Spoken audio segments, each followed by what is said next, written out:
මොකද ප්‍රශ්නේ? මොකුත් නෑ. මගේ ඇයට වැලි කැටයක් ගියා. ඔබේ දැස් වලට බැරි ගියා? ඉන්න මම බලන්නම්. මට ඔබට උපකාර කළ හැකියි.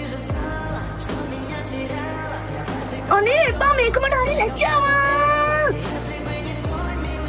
හරි කමක් නෑ. මේ සෙල්ලම මාත් එක්ක කරන්නේ මගේ අම්මා විතරයි. ඉතින් මට ඒක මතක් වුණා. ඒකයි උනේ. අපි දැන් යාළුවෝ. නැවත සෙල්ලම් කරන්න නම් පෙරලට ඇවිත් මේක අයියෙන් බෙලින්න. ආහටදී සද්ද යනවාම මම කොහේ හිටියද දෙනවා. අමතක වුණානේ මම ආව බින්. ඔයා මගේ නම තමයි නේෂා. මොකද ඕනේ? ඔයා බය කරන්න එපා. මගේ උපන්දිනේට තව දවස් 10යි. එදාට ගමේ හැමෝම සමරන්න එකට එනවා.